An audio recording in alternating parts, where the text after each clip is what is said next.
So if you didn't hear, there is a big stir in Washington over the possibility that Russia is advancing its capabilities in space-based nuclear technologies that could pose a significant threat to the United States and its allies. This advancement potentially includes the capability to target and disable satellites, which raises concerns about the security of our space assets. National Security Advisor Jake Sullivan has arranged a briefing with leaders of the House of Representatives to discuss the matter. There are no specifics of Russia's capabilities, so whether they are a nuclear-powered device or an actual nuclear weapon, we don't know. Those have not been disclosed. Now, we have set in place some mechanisms to prevent this. The Outer Space Treaty of 1967, which the US, Russia, and China are all signatories, explicitly prohibits the deployment of nuclear weapons in space. This treaty aimed to prevent the militarization of outer space, stating that no nation should orbit the Earth with nuclear weapons or other weapons of mass destruction, install them on celestial bodies, or station them in space in any capacity. Now, despite these prohibitions, the treaty does not prevent nations from developing anti-satellite capability, which is a domain the Russians, the US, and the Chinese all possess significant capabilities, which is why I'm placing this new focus on space-based nuclear weapons or nuclear reactors in somewhat of a nothing burger category here. There is skepticism among experts about the practicality of using a nuclear weapon against satellites in space. There is no atmosphere in space, so nuclear explosions don't generate a shockwave, which reduces the potential for physical destruction significantly. And I know there are electromagnetic pulses, and I'll talk about that in a bit. However, Russia's military has shown that it can destroy satellites. They've done so from ground-based locations against decommissioned Soviet-era satellites. So there is an existing anti-satellite capability.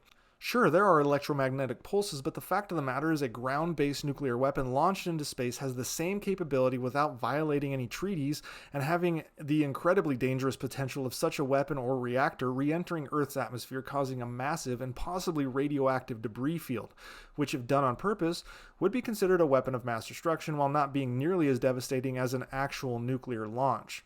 Now, obviously, this reflects what's going on in Ukraine. This war has introduced a new satellite-related threat to Russia, with Ukraine's forces using Starlink, which uses a satellite constellation for communication and targeting. And apparently, Russia is using them too in Ukraine.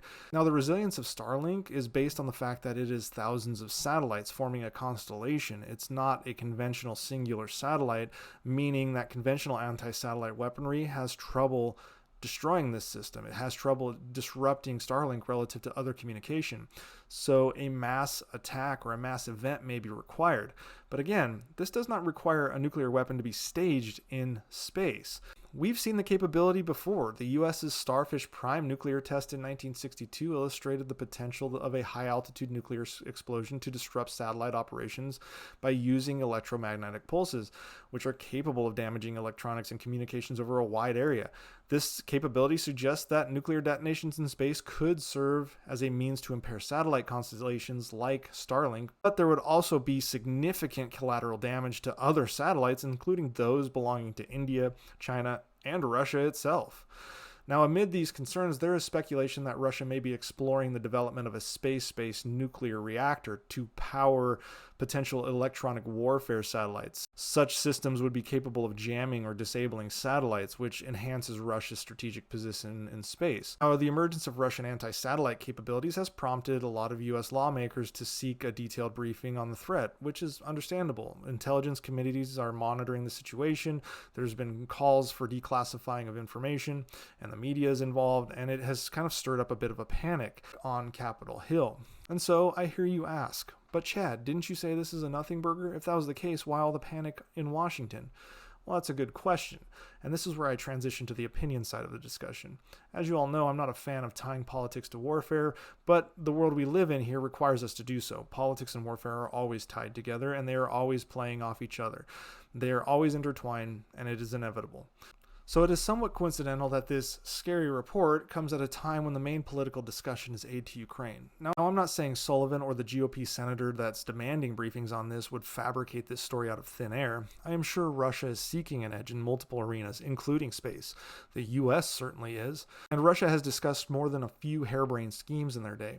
But this may be a politically convenient excuse to allow House GOP members to save face and turn their back on the pro-Russia MAGA wing, because now we must ensure Russia is contained, so we must allow Ukraine funding to go through.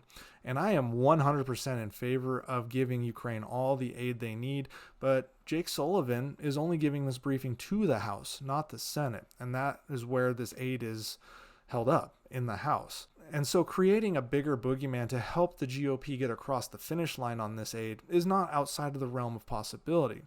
But I just want to review here. Based on what I have heard, I am placing this again in the nothing burger category, largely because it brings nothing new to the table. Russia, China, and the US all have the capability to nuke satellites and have for decades. We just don't because of all the collateral damage. This would be dangerous for China, and they would be very pissed. The US would actually be in the best place to defend against this because of the vast number of satellites and non-satellite redundancies we have. As far as a reactor in space, I mean, maybe, but nuclear material in space is highly frowned upon because a reentry, whether accidental or not, could hit places you don't want to accidentally hit. What happens if the reactor itself is hit with space junk or meteorites?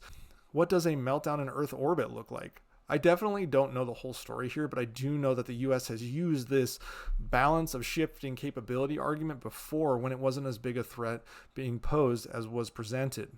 The US did it for years during the Cold War to secure funding for various super awesome projects, and why would it stop?